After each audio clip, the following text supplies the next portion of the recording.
প্রিয় দর্শক আসসালামু আলাইকুম। আমি মায়া রান্নাঘর থেকে বলছি। সবাইকে আমার চ্যানেলে স্বাগত। আজকে দেখাবো খুবই ঝটপট একটি শরবত রেসিপি।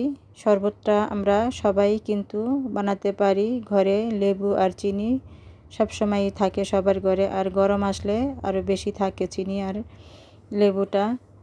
তো চলুন যাই কিভাবে দেখাবো লেবুর শরবত। এখানে আমি একটি কাচের মগ নিয়েছি, প্রায় হাফ কেজির মতন হবে। মগটা অনেক বড়। তো এখানে আমি দিয়ে দিচ্ছি 3 চা চামচ চিনি।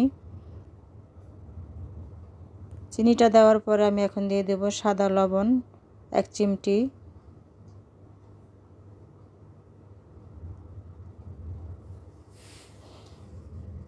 এখন দিয়ে দিচ্ছি বিট লবণ। আর লেবু শরবতটা করলে অবশ্যই বিট লবণ দিবেন, এতে করে আলাদা একটি টেস্ট লাগবে, খেতে ভালো লাগবে।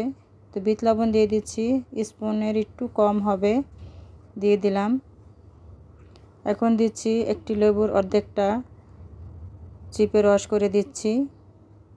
আমি কিন্তু এখানে কোনো পানি দেইনি, আমি চিনিটাকে আগে গলে নেব, তারপর আমি পানি দেব।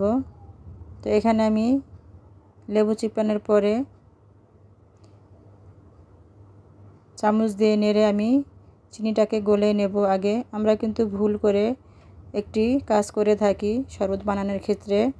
আগে আমরা সবসময় চিনি আর ঠান্ডা পানি দিয়ে করে থাকি, কিন্তু চিনিটা গলে না। সব সময় আগে একটু নর্মাল পানি দিয়ে, লেবুর রস দিয়ে, একটু লবণ দিয়ে চিনিটাকে গলে নেব, তারপরে আমরা শরবতটা করে নেব। এখন আমি দিয়ে দেব ডিপ ফ্রিজে রাখা ঠান্ডা পানি। আপনারা চাইলে নর্মাল পানি দিয়ে আইস দিতে পারেন। তো যেহেতু এখন গরম, ঠান্ডা শরবতটা খেতেই কিন্তু ভালো লাগবে। তো চিনিটা আমার গলে গেছে, আর বাকি যেটুকু ছিল এটুকু পানি দেওয়ার পরে গলে যাবে। এভাবে কিছুক্ষণ নেড়ে চেড়ে নিলে কিন্তু চিনিটা একবারে গলে যাবে। আমার এই ভিডিওটি যদি ভালো লাগে তাহলে আমার চ্যানেলটা সাবস্ক্রাইব করবেন, লাইক কমেন্ট শেয়ার করবেন। তো আমি এখন ঠান্ডা পানি দিয়ে দিলাম, দিয়ে আবারও কিছুক্ষণ নেড়ে চেড়ে নিচ্ছি।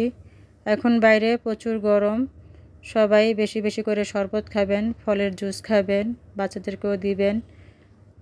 বাসায় গেস্ট আসলে খুবই ঝটপট করে এভাবে করে লেবুর শরবত বা ট্যাঙের শরবত দেওয়া যায়, যে কোনো ফলের জুস।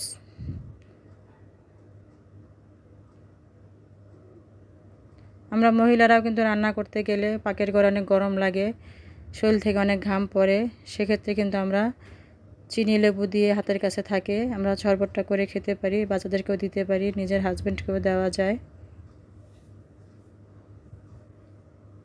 তো হয়ে গেল আজকের মতো লেবুর শরবত, খুব সহজেই অল্প সময় রেখে দিচ্ছি। খোদা হাফেজ।